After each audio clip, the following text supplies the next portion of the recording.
name.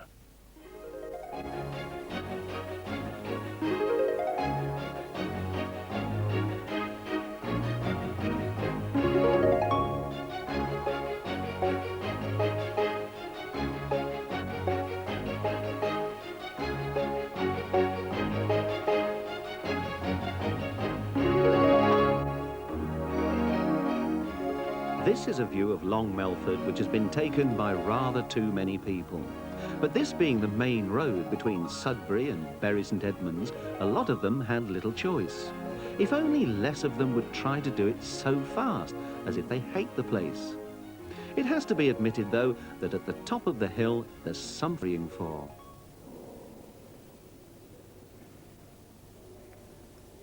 The windows on the north aisle of Holy Trinity Church are surviving fragments of the art of the Middle Ages. The men who built the place were striving for their own greenhouse effect, piercing the walls with no less than 97 windows. The church lies along the top edge of Melford's enormous green, and with these houses makes up a corner of England of almost unbelievable charm. It's the wellhead of a cascade of elegance which reaches down the hill towards the main street. At weekends, the green is stiff with cars and coaches of trippers, by no means the first to come here local colour. Daniel Defoe, the author of Robinson Crusoe, went on a tour of East Anglia, and he was decidedly sniffy about the town of Sudbury. "I know of nothing for which this town is remarkable," he wrote, "except for being very populous and very poor." However, he went on, "Near adjoining to it is a village called Long Melford, and a very long one it is, from which I suppose it had that addition to its name." Well, he wrote that in 1724, so it stands to reason that Melford now is as long as it was then, and maybe longer.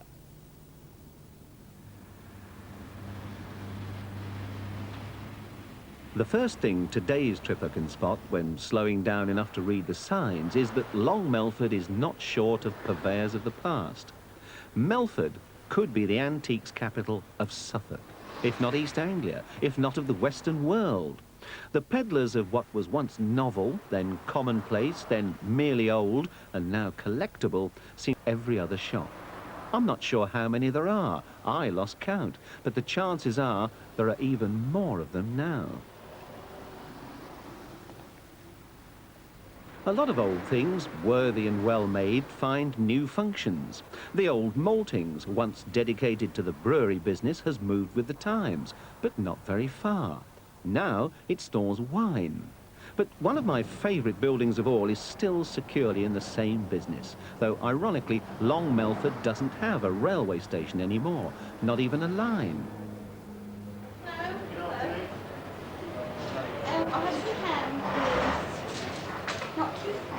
This shop for tradition, but not antiquity. Fresh is the word for it, at least as far as the goods are concerned. A lot of what they sell here arrives on the hoof and is dispatched behind the shop. This is an old established family business, a father-to-son firm. The present owner is Henry Roos, a keen local historian. You've been around in Melford yourself, yes, for quite a long time. You've seen a change or two. Yes, well, as you can probably hear by the traffic in the background here, one of the biggest things, wretched stuff. The increase in traffic, even in the last couple of years, has grown enormously. And also, too, as a child, I can remember an awful lot more small general stores and grocery shops and fruiters and that sort of thing, which gave the place an awful lot of character. And unfortunately, most of those have now died out, and all we're left with is a large supermarket now, but that seems to be the way things are going everywhere. All your antique shop? Well, yes, all these shops have now been, every one virtually has been taken over by an antique shop. It makes you wonder where they all come from and how they all earn a living, but they all seem to do very well here, and boutique. Yes, but of course, we have got other things which we didn't used to have. We've now got a vet and an optician, and I'm glad to say we've still got a chemist, and we've got a very good big doctor's surgery. So it's a very good in the sense of having all those services. It's a sort of community where it's small enough for everybody to know everybody, and yet it's large enough to have a good span of services and shops. That horrible shop front hides a good local service. It also hides the undistinguished but honest little building signed by the bricklayers where it goes on. That machine is a sort of modified mangling out blankets of dough to be folded neatly over and over to make puff pastry. This is Long Melford's own bakery. Not quite a cottage industry, but closer to it than the monster factories which make cakes and loaves by the million up and dress them up as home-baked. Even a cottage kitchen has a bit of machinery these days, and what they have here is the same thing, but more sort of grown up. You really part company with the cottage kitchen when it comes to the ovens. A Sunday joint and surrounding spuds would be lost in the crowd of assorted loaves, dozens of them. But each still looks individual, custom-made for your breadboard. They're mostly one whole wheat message has passed Melford by. The boss is Henry Byam. Definitely, people are eating a lot more brown bread than they were when we first came here. It's not all wholemeal, there's a lot of granary bread and top copper malted bread that's eaten a lot today as well, yes. Do you think they're looking better for it? I don't know, I think they are, but... Oh, the cynicism. Back now to those antique shops. We fool ourselves if we think we can get away from them in Long Melford. If past which tugs at your sleeve, it's someone else's, while at the same time, your own present drops behind, measured into history, minute by minute.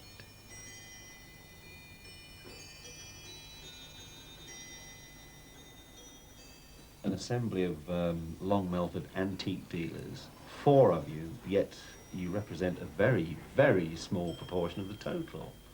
And I wondered why there were so many antique dealers in this one relatively small place. Peter? I think it's rather like having a butcher shop next to Sainsbury's. Because it brings more people to Sainsbury's, they're going to come and buy from you. And the whole point of Long Melford is one of the major centres of antiques in East Anglia. I think the public do require.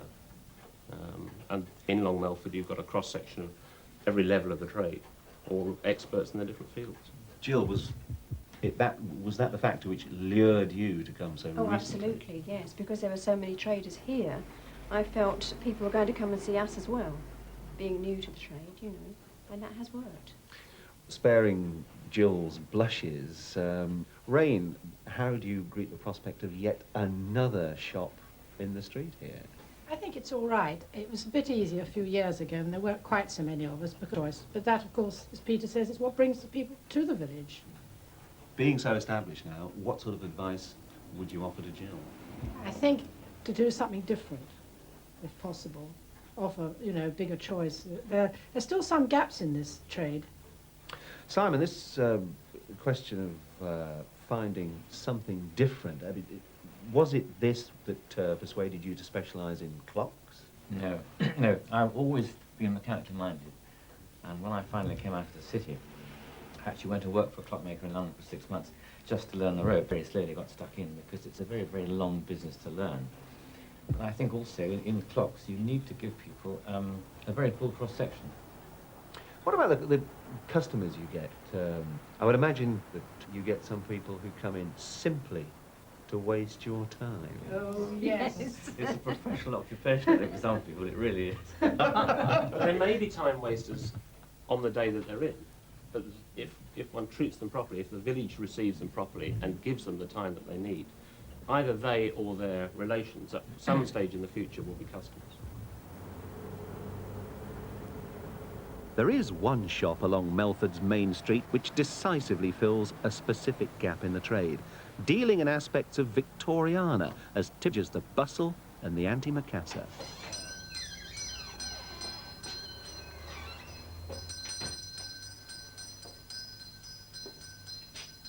They flew and foraged in Victoria's day, and they could live forever. But the craft which gave them life after death is something of an endangered species. This is the Enchanted Aviary, Christopher Frost's emporium of the art of the old-time taxidermist. Really is, and a dying one. Certainly, yes. How old are these? They're mostly from the Victorian period. This was very much a Victorian thing, really. 100 years ago, there was a taxidermy shop in every town and village in the country. gradually died out, so that by the time the First World War came, there were very few left. I mean, in the ranks of the taxidermists, were there particular famous, eminent Yes, there were. taxidermists? Old cases of birds are very much like paintings, really. There are certain people's work.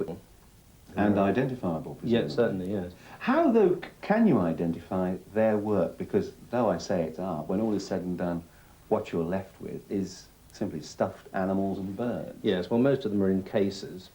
Most of the cases will have a trade label or signature or something like that on them. But even if they didn't, the work of the best firms is quite recognisable.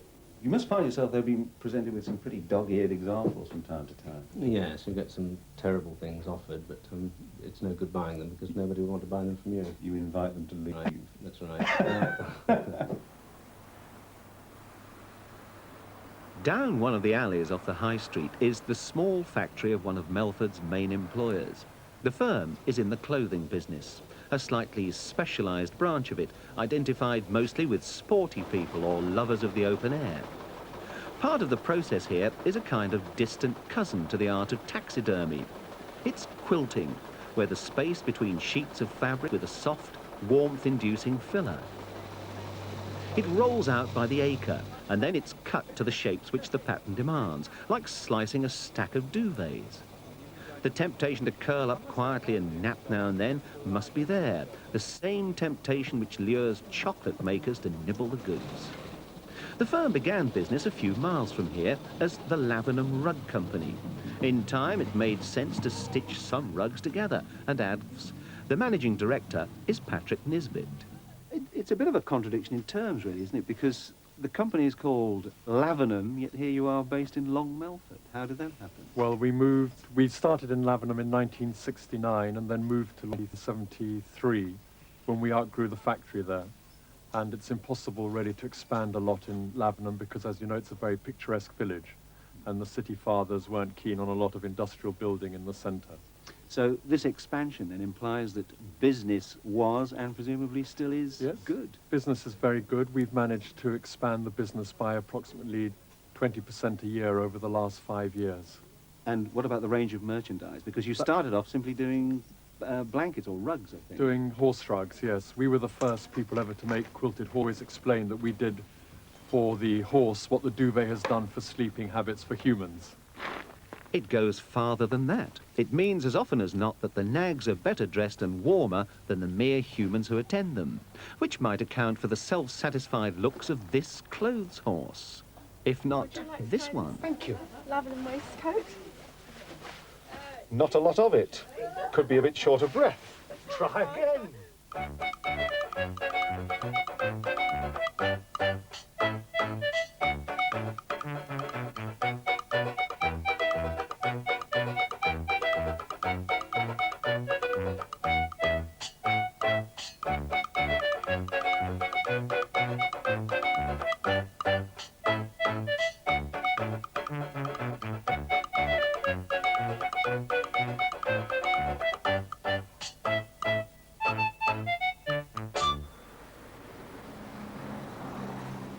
Not exactly the spirit of Old England, but there's enough of Old England in Melford to stand it.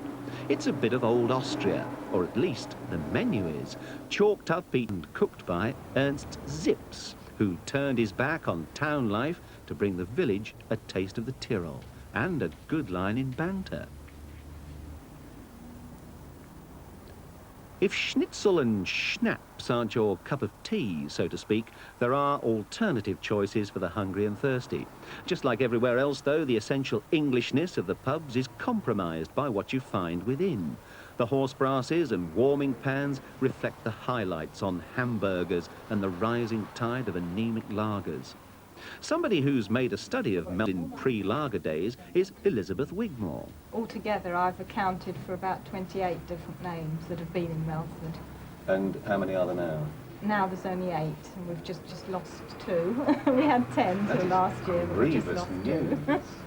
What about the Ram? Where was that then? Well, the first Ram was just opposite here, straight over the road, a house now called the Gables, and that was at the end of the 17th century. But that? Nothing like a 17th century house. It looks That's a right. little Victorian right now. That's one of Melford's Victorian brick facades on the front of it. And nearly every house in the village has got a facade. They're all timber framed inside with a few exceptions. So behind that rather undistinguished frontage there is right. a distinguished pub. Yes, well, there was. What about the Bull? Because that's probably the best known of the pubs in Long Melford. Yes, again, that's also had a brick frontage for many years. That was removed in the 1930s. Revealing all All timber its lovely glory. timbers, which it had been believed had been lost. I suppose we ought to conclude really by talking about the pub we're in, the Georgian Dragon. Right. What about this one? Yes. What are its distinguishing characteristics, and indeed how old is it? How old? Well, our first mention of it occurs in 1697 in the Kemble. So, and it was then called the George. The Dragon seems to have been a much later addition to the title. And I think it coincided with a period of rebuilding when the front was updated in about the mid-19th century, at the 1860s. William Metcalfe rebuilt the inn, and I think after that the dragon appears in the title. Well, how does it rate now, do you know? Very good. It's all right with me. Actually, I reckon I've got the bed that was put in this place. First built. Cheers. Merely jesting. The Crown is an orderly sort of place now, but it has had a few nasty moments, so nasty that the landlady had to make a run for it. This was during the election riot on December the 1st, 1885. The polling station was in the lecture hall, a building now serving a slightly less lofty purpose. Being so close to the polling station, the Crown got a real hammering in the riots. Looted and wrecked it was. One chap was found lying down nearby. His name was Jerry Crick. He came from Glemsford. He was bleeding copiously from the mouth and taken to Sudbury Infirmary, where they discovered that the blood was actually port, and he was simply brimming over with what he'd pinched from the cellar. And look at this upright, sober citizen here, Alf Picky Clark.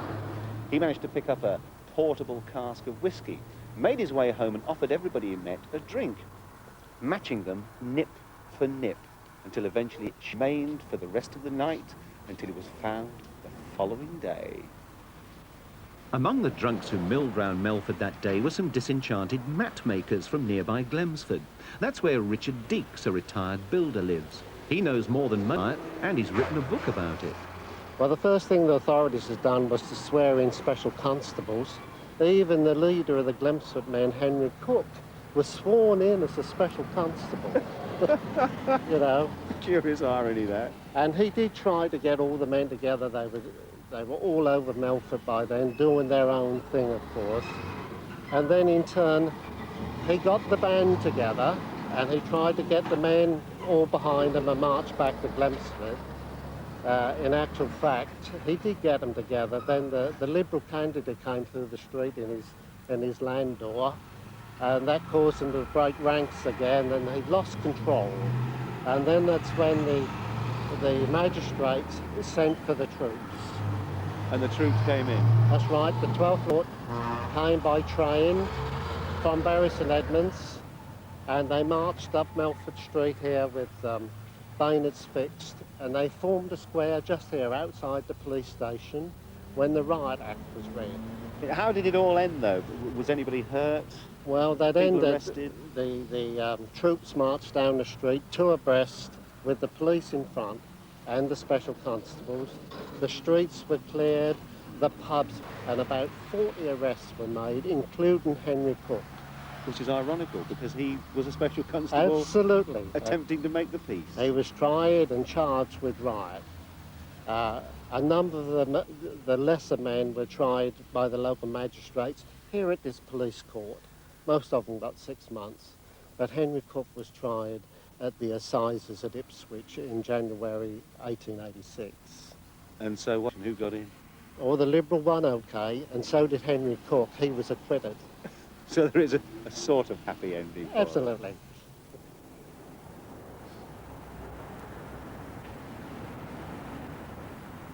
Behind a screen of warm brick and plump topiary is Melford Hall, a fine Elizabethan house owned by the National Trust. One grand house should satisfy a single village, but Melford is graced twice over. At the end of a long tunnel of 60s is the 16th century Kentwell Hall, with a setting to suit. The farm buildings have been carefully conserved or reconstructed, some of them brought here in bits and built again. The animals are Old English breeds, like these Tamworth pigs left behind in the development of the hybrid meat machines of today. There's a reluctance to have much to do with a good deal of the 20th century, or with the 19th, 18th or 17th for that matter. There are certain days when that reluctance amounts almost to stubborn refusal.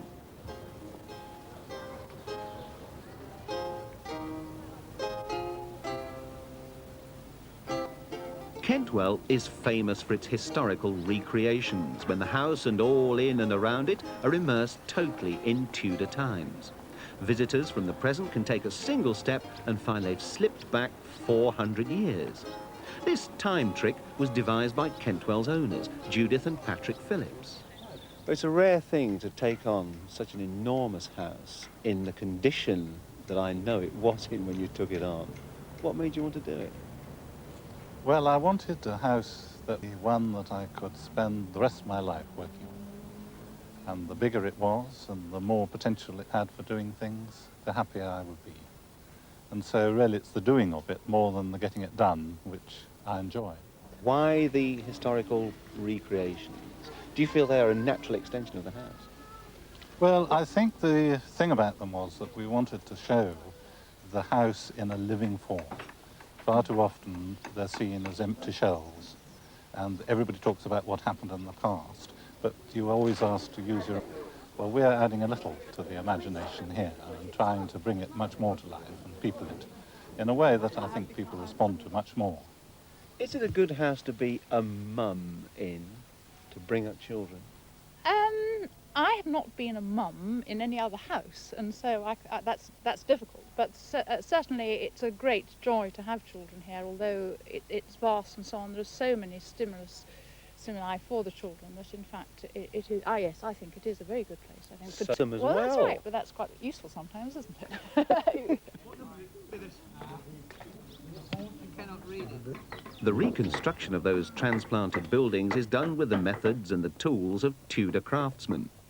During the grand 3-week reconstruction of Midsummer, there could be about 300 people who for most of their day don't just act the life of a great household, they live it. The food they eat is what nourished their Tudor forebears, and in the same way. And just as the cuisine is contemporary, so is the conversation. They do be wise and well-learned in Tudor chat. Oh, I thought I'd see the sun. I grew tired of this place. Do you wait this 4 days? I do think my business will be done.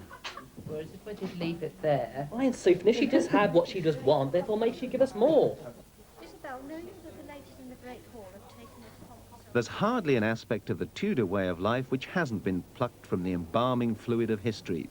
Each has been held up to the light and then nudged into action. The spiritual and the practical, the sacred and the profane. Kentwell is a community within a community. The people in it aren't just retreating from their own time.